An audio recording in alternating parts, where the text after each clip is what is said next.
Namaste and welcome to Daily News Simplified, the what, why, and how of newspaper reading. Now we would be analyzing the Delhi edition of the Hindu newspaper of 1st of November 2018, and the news that would be covered today is given on the screen, and the timestamp for the same is given in the description and the comment section given below. Now, as you already know, that we're analyzing some of the questions that were asked in the mains examination of 2018, and the question that we would be looking at today is from GS paper 3. And the question was asked with regards to the China Pakistan Economic Corridor or CPEC. Now, the first aspect that we need to understand is to why was the question on CPEC asked in the mains examination of 2018. Now, the China Pakistan Economic Corridor or CPEC has been continuously in the news for the past few years. However, the most recent context with regards to the CPEC or the One Belt One Road initiative was that India refused to attend the BRI summit or the Belt Road Initiative summit that was held in China in 2017. And apart from this, the second aspect that you need to understand is the context of the question. Now, the first context of the question is the generalized statement that the China-Pakistan Economic Corridor is viewed as a cardinal subset of China's larger One Belt One Road initiative. Now, this is a form of a generalized statement that is generally added into a question so as to provide context to the main question that is subsequently asked. Wherein the first question that is asked is to give a brief description of the CPEC project, and the second question is asked is to enumerate the reason as to why India has distanced itself from the CPEC project. And now the third and the last context that you need to understand is how to prepare for such a question. Now, if you take a look at the Daily News Simplified of 6th of March, in which we had covered the CPEC project as part of the Belt and Road Initiative. Now, in just one part of this explanation given in the Daily News Simplified of 6th of March, it first provides a pictorial understanding of the CPEC project, wherein the CPEC project runs from the Gwadar port in Pakistan to Kashgar in the Xinjiang province of China.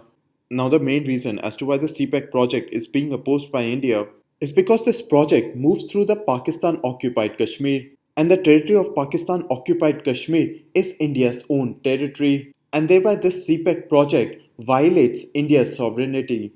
And this violation of India's sovereignty by the CPEC project and this violation of India's sovereignty is one of the reasons as to why India has distanced itself from the CPEC project. And apart from this, the CPEC project was also covered in the Daily News Simplified or the DNS video of 4th of May, wherein this explanation also provides the reason as to why India has distanced itself from the CPEC project, wherein the CPEC project violates India's sovereignty and territorial integrity, wherein as the analysis in this video provides, China's insistence in establishing the CPEC project through the Pakistan-occupied Kashmir area disregards India's territorial claims. Apart from this, the second reason as to why India has distanced itself from the CPEC project, wherein the CPEC project invites China to become a part in the Indo-Pakistan dispute over Pakistan-occupied Kashmir. The third reason as to why India opposes the CPEC project is because the CPEC project increases the dependence of China on Pakistan and thereby hampers India's own relationship with China. The fourth reason as to why India has distanced itself from the CPEC project is because it would provide Pakistan with greater legitimacy over the Pakistan-occupied Kashmir region and thereby violating India's sovereignty claims over the Pakistan-occupied Kashmir region. Now, apart from this, as you already know, in most of our videos, we also provide questions for practice for either prelims and for mains examination. Wherein in this video, a practice question was provided which had asked that China and Pakistan have entered into an agreement for the development of an economic corridor. What threat does the CPEC project pose for India's security?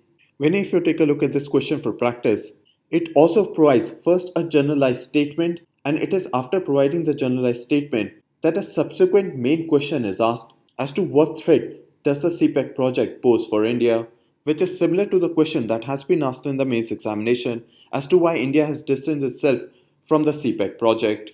And it is through this analysis of articles that appear in the Hindu newspaper, the provision of providing of questions for practice for prelims and mains examination, that the Daily News Simplified videos or the DNS videos are able to help you in preparing for your mains and prelims examination. Now, if you take a look at the July edition of the Focus magazine, wherein each Focus magazine provides what is called a contributor zone. Now, this contributor zone contains articles which are generally written in an essay format and is written by various faculties within RAUS, members of the RAUS Focus team, and also by students that study at RAUS. And an article was written by Ritesh sir with regards to India and the One Belt One Road initiative, which contain information with regards to the One Belt One Road initiative, India's hesitation or India's concern with the CPEC project, apart from also providing a brief description of the CPEC project, which was asked in the mains examination of 2018. And apart from this editorial also provided various options that are open for India with regards to the One Belt One Road initiative and with regards to the CPEC project, wherein this article in itself would have helped you in answering this question which was asked in the mains examination of 2018 in a comprehensive manner. Now, apart from this, the Focus magazine also provides what is called a practice zone, which contains various MCQs to practice for your prelims examination. And apart from this, it also contains various descriptive questions which you can practice for your mains examination. Wherein within the July edition of the Focus magazine, a question was provided for your practice, which had asked, analyze India's contention with the Belt and Road Initiative. Now, these questions for practice in the Focus magazine are asked on the editorials which appear in the major newspapers. Now, apart from this, if you take a look at the Quality Improvement Program or the QIP program, wherein the QIP booklets are provided just prior to the mains examination, in particular to the section International Relations and Internal Security, a question was asked that India's diplomatic prowess has ensured that the resistance to China's policies under the Belt Road Initiative has expanded from India's lone critical stance. Explain with examples the reasons for India's objection towards the Belt Road Initiative and for the growing global skepticism towards the project. When if you take a look at the recommended structure for the answer, the first aspect that is provided is to provide a brief introduction of the Belt Road Initiative, and apart from providing various reasons for India's objection to the Belt Road Initiative, in which the model answer in itself also talks about the China-Pakistan Economic Corridor, and apart from the reason as to why the Belt Road Initiative and the CPEC project was in the news. And therefore it is through DNS, Focus Magazine and the QIP program through which we can help you in preparing for the mains examination. And so now with this, let us move on to the first article for today. Now we have taken this article from the editorial page on page 7. Now what this article talks about is of internal migration. Now with regards to your UPSC syllabus, this article would first be placed in GS paper 2 within the section Social Justice, and within the subsection Issues relating to development management of social sector and social sector services relating to human resources. And apart from this article would also be placed in GS paper 3 within the section Economic Development, within the subsection Indian Economy and Issues relating to mobilization and employment. And apart from this article should also be seen from the context of inclusive growth. Now the focus of this article is that according to the authors, India needs a national policy for internal migration. Wherein according to the author, there are two reasons for internal migration, first being the push factors and second being the pull factors. Now first you have to understand that there are various types of internal migration, wherein internal migration could be from rural areas to urban areas, wherein for example a person from the rural areas of the Vidarbha region of Maharashtra might move to the city of Bombay, Pune, Nasik or others as a form of internal migration. Another form of internal migration would be from a poor rural area or a poor rural region to a rich rural area, wherein let's say for an example, a person from the poor rural region of Bundelkhand in Uttar Pradesh may move to the rich rural areas of Punjab to continue working in the agriculture sector. Apart from this, another form of internal migration is out-of-state migration. So a person may move from Delhi to Bombay as a form of urban to urban migration, or a person from the rural region of Uttar Pradesh may move to the city of Delhi as a form of out-of-state rural to urban migration, or in similar terms, a person from the rural region of Bundelkhand may move to the rural region of Punjab or Haryana as a form of out-of-state rural to rural migration. However, the authors in this article mainly focus upon rural to urban migration. And according to the authors, the main reason as to why people are migrating from rural areas is due to distress in the agriculture sector. And the main reason as to why people are migrating towards urban areas is to seek employment. So now hopefully up till here you've understood the focus of this article, wherein according to the authors, India needs a national policy on internal migration, wherein the authors have highlighted the main cause of internal migration, more specifically to the cause of rural to urban migration, wherein the main reason as to why people are pushing out of the rural areas or migrating from rural areas is due to the distress in the agriculture sector, and the main reason as to why migrants are being pulled to urban areas or migrating towards urban areas is to seek employment. And therefore, according to the author, these two are the major reasons for internal migration from rural to urban areas. Now, apart from this, if you take a look at the editorial, the author gives several problems with regards to internal migration, various benefits of internal migration, and lastly, the author provides various reasons as to why India needs a national policy on internal migration. So now let us first understand as to what are the problems with internal migration. Now, the first problem highlighted by the author is that rural migrants that move to the cities lack skills that are required to enter the formal labor market. The second reason given by the author is that there is a huge rural to urban migration in India. And due to this, the formal economy that exists in cities are not able to retain or provide jobs to every migrant that comes to urban areas. And because the informal economy that exists in cities are unable to absorb the large rural migrants that come to the cities, it leads to the growth of the informal economy. The third problem highlighted in the article is that there is a lack of social protection that is provided by state governments to out of state migrants. That is provided to out of state migrants. When what generally happens is that major cities such as Bombay, Chennai, Bangalore have their respective state government provide cheap housing to the people from their own states, access to state subsidized education, state government hospitals, and other forms of social protection that is provided by state governments only to people who belong to that state. And this creates a problem for out of state migrants, especially poor out of state migrants who are not socially protected by the state in terms of education, housing, health, and other forms. The fourth problem highlighted by the author is of financial distress. Now, as you already might be aware of, the cost of living in cities or urban areas is much higher than that of rural areas. But rural migrants that move to the city generally have a low income.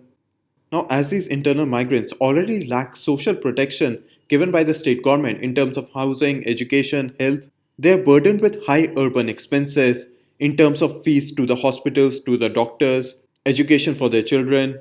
And the burden of this high urban expenses becomes difficult with the low income that these internal migrants have.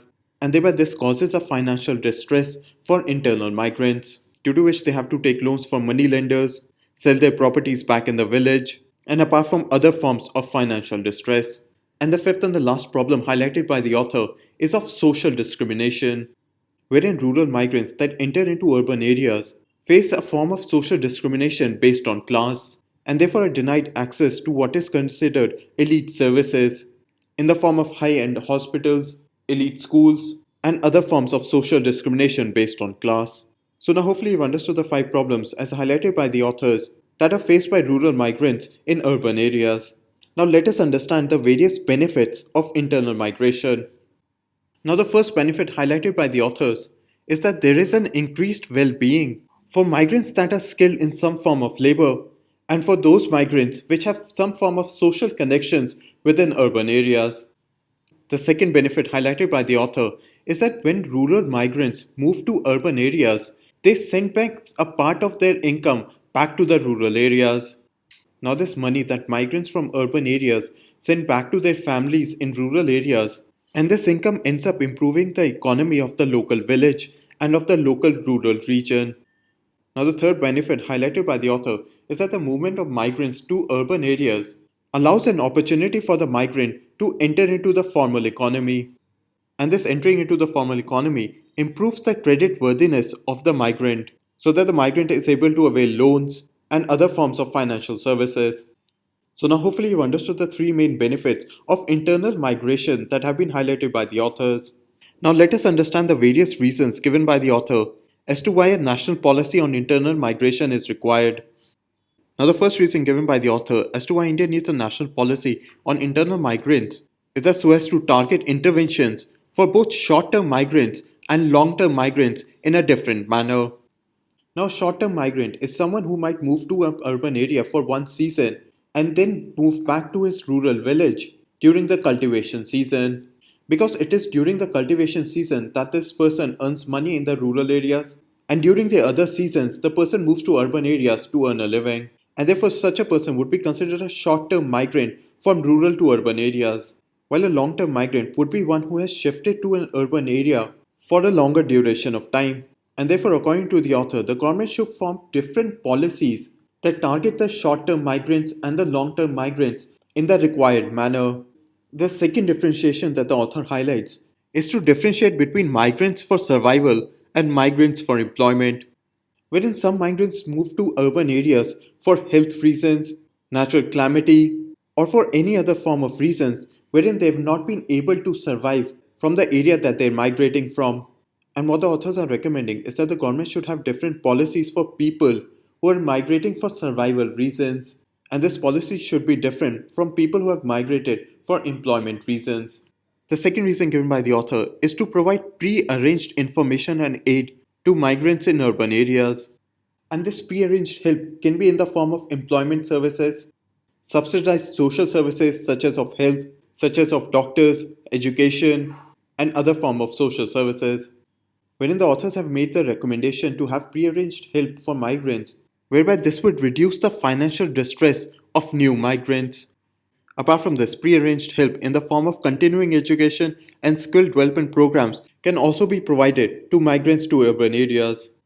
The third reason as to given by the author as to why a national policy is required, so that there is an induction or an involvement of local bodies such as of panchayats, municipalities with regards to internal migration. And the fourth and the final reason highlighted by the author is to target distress induced migration. Now, you already know that one of the reasons for rural to urban migration is of agrarian or distress in the agriculture sector. And what the authors are recommending is to target this form of distress so that these people do not need to migrate to urban areas. So, now hopefully, you understood the four main points highlighted by the author as to why India needs a national policy on internal migrants, wherein this national policy would be able to target short term migrants, long term migrants, people that have migrated for survival, and people that have migrated for employment in their own respective manner. Apart from this, a national policy can also help in ensuring that central and state governments provide pre arranged help to internal migrants in the form of employment services, subsidized social services, such as in the field of health, education, and also provide skill development programs, wherein all of these steps would help in reducing the financial distress that rural migrants, especially poor migrants, face in urban areas. The third reason as to why a national policy is required, so that a roadmap is formed to engage local bodies such as panchayats, municipalities with regards to internal migration. And the fourth and the last reason given by the author as to why a national policy is required, so that it can target distress induced migration, wherein you already know that one of the main reasons as to why rural people move to urban areas is because of the agriculture distress. And therefore, according to the authors, a national policy is required to reduce this distress that rural people are facing within the agriculture sector. So, now hopefully, you've understood as to what is internal migration, the problems with internal migration, the benefits of internal migration, and as to why a national policy on internal migration is required. Now, question for practice is agriculture distress has caused a major rural to urban migration in India within the last decade. Highlight the problems faced by internal migrants and suggest steps to improve the conditions of internal migrants, wherein you would be able to answer this question with the help of this article and the explanation given in this section. And so, now with this, let us move on to the next article. Now, we have taken this article from page 5. Now, this article is in the news is because the Supreme Court Collegium, which is led by the Chief Justice of India, have unanimously resolved in providing 4 names who can be elevated to judges to the Supreme Court. Now, what we'll try to understand from this article is the selection of judges. Now, judges of the High Court and Supreme Court are appointed by the President of India. However, the method and procedure of selection has not been clearly provided in the Constitution. So, the process for selection, elevation, and transfer of judges to higher judiciary has been a debatable issue due to the overlapping nature of the legislature, executive, and the judiciary. Now, to understand the complete procedure for the selection of judges, let us first understand about the 3 judges case. Now, in the first judges case, which occurred in 1982 in the SP Gupta versus Union of India case, the Supreme Court held that the opinion of the Chief Justice of India and the Chief Justice of respective high courts was merely consultative in nature, and therefore the power of selection resides solely and exclusively with the central government. wherein the central government could override the opinion given by the judges. But however, in the second judge's case, which occurred in 1993 in the SC Advocates on Records Association versus Union of India case, the Supreme Court emphasized that the government does not enjoy primacy or absolute discretion in selection of Supreme Court judges.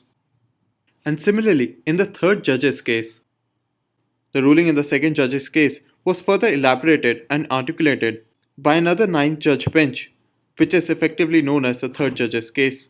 And this case effectively laid down the principle of the collegium system. Now, hopefully, up till here, you have understood that the judges of the High Court and Supreme Court are appointed by the President of India. But however, the method and procedure of selection of judges is not clearly provided in the Constitution. So, in the first judge's case, in 1982, in the S.P. Gupta versus Union of India case, the Supreme Court held that the opinion of the Chief Justice of India and the Chief Justice of the High Court is consultative in nature, and therefore, the power of selection resides solely and exclusively with the central government, and the central government could override the opinion given by the judges, thereby effectively allowing executive to have primacy in the selection of judges. But in the second judge's case, in the Supreme Court Advocates on Record Association versus Union of India case, the Supreme Court held that the government does not enjoy primacy or discretion in matters of selection of Supreme Court judges. And lastly, in the third judge's case, the Supreme Court further elaborated and articulated upon the second judge's case and effectively laid down the principles of the collegium system for the selection of judges. Now let us understand as to what is the collegium system. Now the collegium system is a forum of the Chief Justice of India and the 4 senior most judges of the Supreme Court. And this forum recommends selection and transfer of judges. So the collegium system effectively brought the primacy of the judiciary or the judicial members in the selection of judges. But the Government of India passed the Constitution 121st Amendment Bill of 2014 to establish the National Judicial Appointment Commission.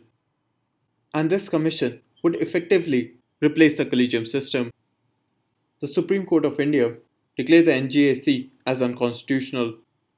Now the Supreme Court declared the NJAC as unconstitutional because it observed that it was interference from the executive in judicial appointment. And thereby, the Supreme Court, through this verdict, effectively revived the collegium system. Now, hopefully, up till here, you have understood that the collegium system would consist of a forum of the Chief Justice of India and the 4 senior most judges of the Supreme Court. And this collegium would recommend the selection and transfer of judges.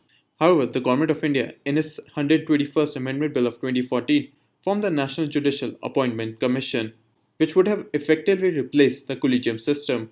But the Supreme Court declared the National Judicial Appointment Commission as unconstitutional because it observed that it was interference of the executive in judicial appointment and thereby reviving the collegium system. Now hopefully up till here you have understood the procedures and method of selection of judges. So now hopefully you have understood the selection procedure of judges. Now question for your practice is consider the following statements, wherein the statement 1 is taken from the prelims of 2012, statement 2 is taken from the prelims of 2013, and the third statement is taken from the prelims of 2014. And the correct answer to this question would be given in the end section of this video. And so now with this, let us move on to the next article. Now we have taken this article from page 1. Now what this article talks about is that India has improved its ranking to being 77th in the Ease of Doing Business Index. Now as you already know, questions are asked in the prelims examination. First, who prepares the Ease of Doing Business Index report? Wherein the correct answer to this question would be the World Bank. Now the second aspect that you need to remember about the Ease of Doing Business Index report is what are its parameters. Wherein there are 10 parameters in the Ease of Doing Business Index report. The first being starting a business, second being dealing with the construction permits, third is getting electricity, fourth being registering property, the fifth being getting credit, the sixth being protecting minority investors, the seventh being paying taxes, eighth being trading across borders, the ninth being enforcing contracts, and the 10th and the final parameter being resolving insolvency. And the third and the last aspect that you need to remember about the Ease of Doing Business Index report is its unique feature, wherein what this index provides is the distance to frontier. Now the distance to frontier score captures the gap between an economy's performance and the measure of the best practices across the entire sample within the 10 given parameters of the Ease of Doing Business Index report. Now, what this basically provides is an economy's position with regards to the best regulatory practices. So, let's say if New Zealand has the best practice with regards to starting a business, and therefore the distance to frontier score would capture the gap between New Zealand and the ability of starting a business in India.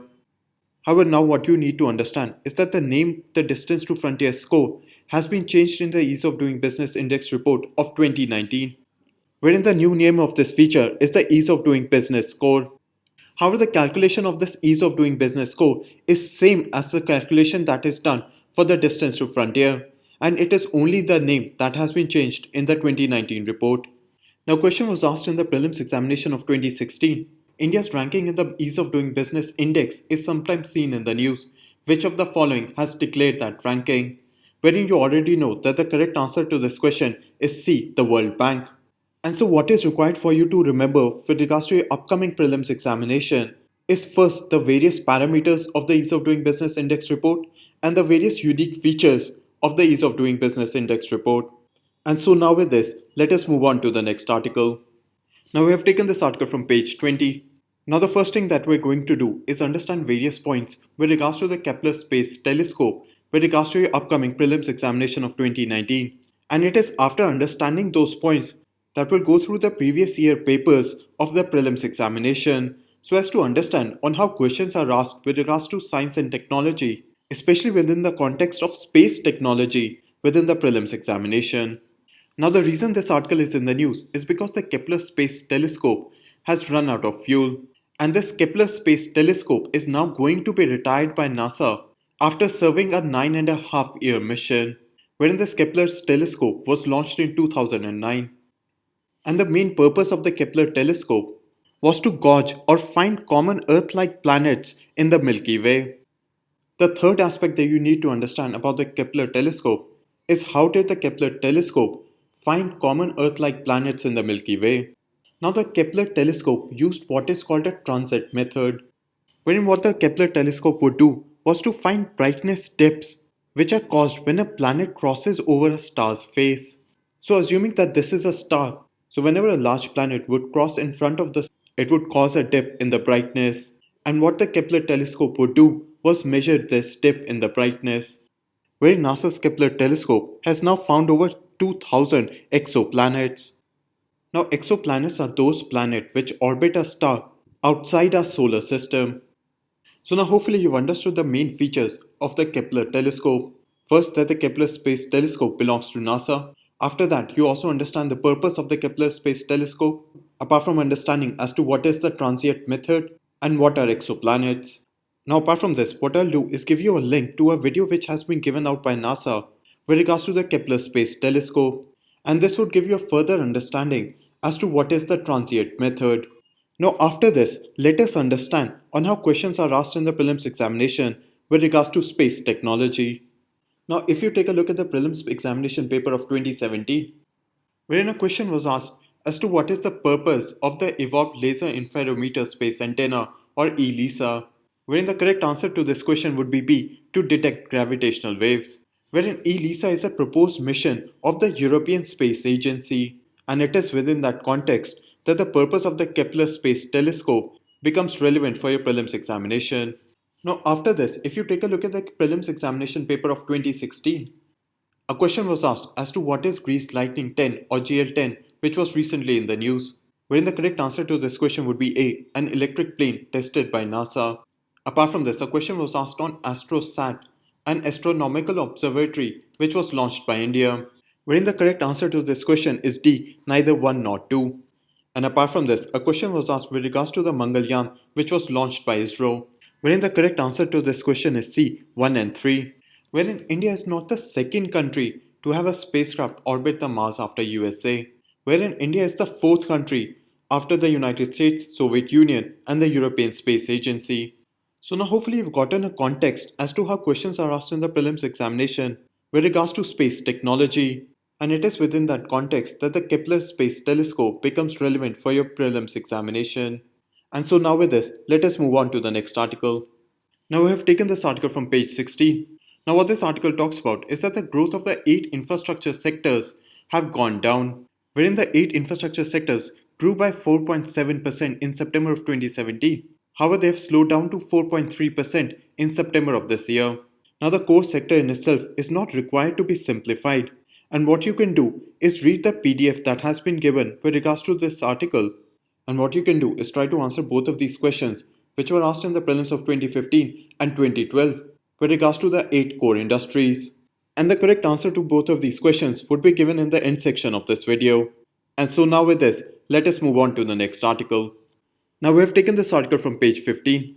Now what is happening is that there is ongoing tensions between the central government and the Reserve Bank of India. And the main issue of contention between the central government and the Reserve Bank of India is with regards to Section 7 of the RBI Act. Now Section 7 of the RBI Act is a provision under which the Government of India can give directions to the Reserve Bank of India. Now this Section 7 of the RBI Act has two main features. First is consultation between the central government and the Reserve Bank of India. And the second aspect is that the central government can issue directions to the Reserve Bank of India. And these directions are issued by the central government in public interest. Now what has happened is that the central government has started this consultation process with the Reserve Bank of India. And this starting off with the consultation process is considered the first step in invoking the powers of the central government under Section 7 of the RBI Act. And the second step would be the issuing of directions by the central government to the Reserve Bank of India. Now the main concern that has been raised is that the issuing of directions by the central government to the Reserve Bank of India under Section 7 of the RBI Act has not been invoked till now, and therefore has raised concerns with regards to the safeguarding of autonomy of the Reserve Bank of India. And therefore this invoking of this Section 7 of the RBI Act has been the main cause of tension between the central government and the Reserve Bank of India. However, what you need to understand is that this news is still in transition, wherein we'll have to wait and see and as to whether the central government would issue directions to the Reserve Bank of India under Section 7 of the RBI Act. So hopefully you've understood the main cause of tension between the central government and the Reserve Bank of India with regards to the Section 7 of the RBI Act. And so therefore let us wait and see on how this news moves forward. And now with this we come to an end in the analysis of today's newspaper. Now we move on to the question for today.